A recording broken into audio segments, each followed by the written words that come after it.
देखिए, आज 10:30 से हम लोग की सुनवाई शुरू हुई और सबसे पहली सुनवाई जो है जब लास्ट टाइम 7 मार्च को जहाँ हुई थी उसके आगे हम लोगों ने कंटिन्यू किया उसको। तो उस सुनवाई में आइए सर, आइए इधर आइए।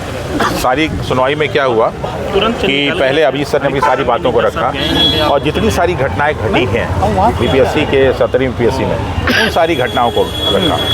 लेकिन बता रहा हूँ कि कोर्ट में सिर्फ फैक्ट रखने से समस्याओं का समाधान नहीं होता है। उस फैक्ट को हमको कोरिलेट करना पड़ता है कि कैसे इसको हम री एग्ज़ाम से जोड़ें। तो अभी उसी पे चर्चाएं चल रही। तो पहले उन्होंने सारे फैक्ट्स को रखा, उसका दूसरा जो वाईवी गिरी साहब का लगभग हमें जैसे लगता है 1 से 1.5 घंटा उनका जो है पूरा चला है। बिल्कुल बिल्कुल। उसके बाद फिर जो है अभिनव श्रीवास्तव सर का जो है एक बीच में कोई अजीत कुमार का केस था, वो केस ऐसे ही था। फिर उसका तो अभिनव सर का केस चला और ये तब से लेके 4 बजे तक कॉन्टीन्यूस ये चला। और अभी 2 चीज़ों पे सहमति बन रही है। एक पहली सहमति बन रही है चेकिंग करने पे, री चेकिंग पे, इसका जो है प्रॉपर इन्वेस्टिगेशन होना चाहिए। अभी बन रही है, अभी ये नहीं कह कि हो गया। दूसरी सहमति ये बन रही है कि बहुत सारे क्वेश्चंस गलत हैं, तो इसलिए। लेकिन हम लोग का जो मेन मुद्दा है कि इन्वेस्टिगेशन के साथ साथ री एग्ज़ाम, अभी री एग्ज़ाम वाला मुद्दा क्लियर नहीं है और उसी पे हम लोग का फोकस है। और जज साहब यही पूछ रहे हैं कि क्या इस समस्या का समाधान कुछ और भी है री एग्ज़ाम के अलावा।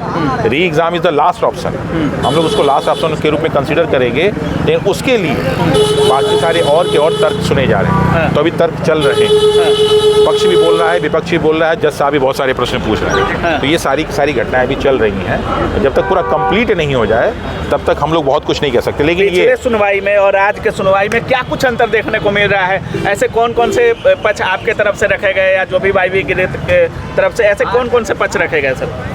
पहला और ये कोई अलग नहीं है, पहले का एक कॉन्टिन्यूएशन है, वो अलग नहीं, ये अलग नहीं।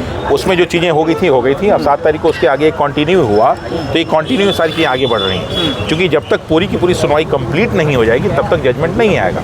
इसके अलावा बहुत सारे अदर केसेस, अदर स्टेट के केसेस, अदर हाई कोर्ट के केसेस, सुप्रीम कोर्ट के केसेस, कुछ तो जो है ब्रिटिश काल के केसेस, ये सारे के सारे केसेस इसमें रखे गए और उन सारे तर्कों को रखा गया। सुप्रीम कोर्ट मतलब उनका उदाहरण के तौर पे दिया, यही कोर्ट का ये प्रोसीजर है कि भाई अगर इस तरह की चीज़ें सेम कंडीशंस हो तो बाकी लोगों ने क्या डिसीजन दिया। बिल्कुल। तो सारी की सारी चीज़ें रखी हैं। और जज साहब बार बार हम लोग से ये जानना चाहते हैं कि साहब री एग्ज़ाम के अलावा कुछ से समस्या सॉल्व हो सकता है। तो हम लोग यही प्रूव कर रहे हैं कि साहब पूछ रहे थे, मतलब कहने का, देखिए डायरेक्ट कोई नहीं पूछता है। उनका ये था कि इसके अलावा और कोई ऑप्शन हो सकता है क्या। तो हम लोग ये प्रूव करने चाहिए कि नहीं साहब जो मांग है ये होना चाहिए। बाकी प्रज्ञा सर बताएंगे। टेक्निकली जज साहब का ये कहना है